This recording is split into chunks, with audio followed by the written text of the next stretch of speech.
दोस्तों आज हम लोग जिस कंपनी की बात कर रहे हैं उस कंपनी का नाम है GICRE। देखिए फ्रेंड्स, ये कंपनी कंटिन्यूअस नीचे की साइड में गिरा, नीचे से अब कहीं ना कहीं राउंडिंग बॉटम पैटर्न वो भी वॉल्यूम के साथ बन रहा है।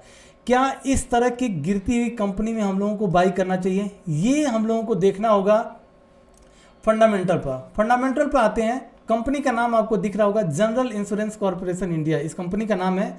अगर आप इस कंपनी की मार्केट कैप को थोड़ा सा अगर आप ध्यान से देखते हैं, मार्केट कैप, तो मार्केट कैप कितना दिख रहा है? 25,500 करोड़ का इस कंपनी का मार्केट कैप है, 25,509 करोड़ का मार्केट कैप। वहीं स्टॉक का पी बहुत ही सस्ता है। बुक वैल्यू कितना है इस कंपनी का? 203 रुपया बुक वैल्यू है। अभी करंट प्राइस कितना चल रहा है? 145। मैं कहता हूं अगर ये अपने बुक वैल्यू के पास भी आता है तो हमको एक ह्यूज प्रॉफिट मिलने के चांसेस है।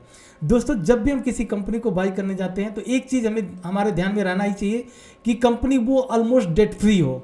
भले वो गिर रहा हो, चाहे भाग रहा हो, चाहे कुछ भी हो, लेकिन कंपनी डेट फ्री हो और प्लस वो कंपनी बहुत ऊपर ना भागी हो। अब कंपनी डेट फ्री हो, कंपनी का मार्केट कैप ठीक हो और वो अपने बुक वैल्यू से 15 गुना 20 गुना भाग चुकी है, तब आप बताओ उस कंपनी में प्रॉफिट बना पाओगे? बिल्कुल नहीं बनेगा। इसलिए हम लोगों ने यहाँ पर देखा कि कंपनी का प्राइस टू बुक वैल्यू कितना है?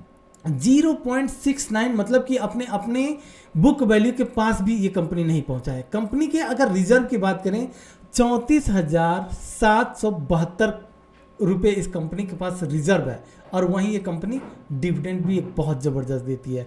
इस लिहाज से ये कंपनी बहुत ही ज़बरदस्त लग रही है।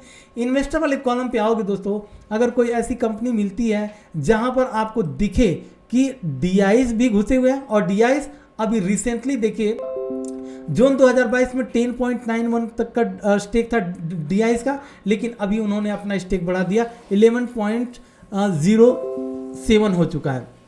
ठीक है, तो इसमें DIs और FIs भी भरे पड़े हुए हैं।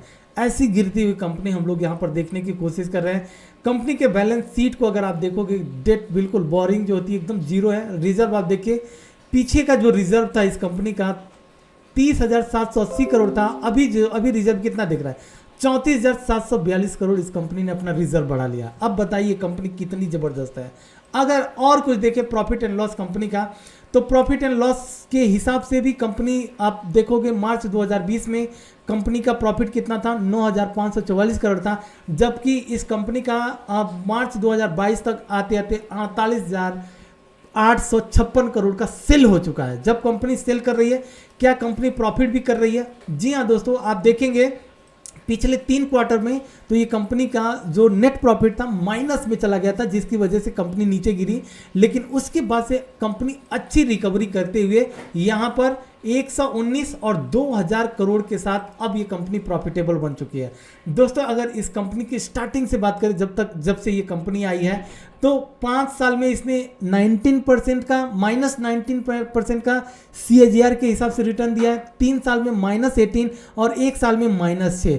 तो क्या हम ये मान करके चल सकते हैं कि अब ये कंपनी अगर ऊपर निकल रही है तो यहाँ से अगर हम लोग बाई करते हैं तो हम लोगों को प्रॉफिट मिल सकती है? मैं मंथली चार्ट के ऊपर आता हूं दोस्तों, और मंथली चार्ट पर अगर हम लोग इस कंपनी को ध्यान से देखने की कोशिश करें तो कंपनी ने पिछले इतने दिनों में अगर आप देखोगे तो एक ठीक ठाक कंपनी ने वॉल्यूम यहाँ पर बनाया हुआ है। यहाँ पर ठीक ठाक वॉल्यूम बनता नजर आ रहा है। अगर कंपनी के हम लोग यहाँ पर एक सपोर्ट लगाते हैं तो सपोर्ट कौन सा होगा? 110 रुपया हमारा सपोर्ट होगा। अगर इस सपोर्ट के बाद से दोस्तों, अगर इस सपोर्ट के बाद से कंपनी ऊपर निकलती है, इस सपोर्ट के बाद से कंपनी निकलती है, मतलब कि 110 रुपये हमारे पास सपोर्ट और 144 करंट प्राइस, मतलब हमारे पास 20 से 25 रुपये का स्टॉप लॉस, और अगर कंपनी 400 रुपये तक पहुंच जाती है तो सोचिए हमें ये एक मल्टी बैगर कंपनी साबित हो सकती है। तो इस कंपनी के ऊपर एकदम फोकस रखिएगा, आप भी एनालिसिस कीजिएगा। हो सकता है मेरे से कुछ मिस हुआ हो तो आप भी एनालिसिस जरूर कीजिएगा। और एक मल्टी बैगर स्टॉक के साथ आप सभी से रिक्वेस्ट करूंगा कि एक बार लाइक, और अगर आपने अभी तक सब्सक्राइब नहीं किए तो सब्सक्राइब जरूर कीजिए। और साथ में आप सबको पता है कि निफ्टी बैंक निफ्टी क्या कर रही है, और मुझे भी चार्ट पर दिख रहा है।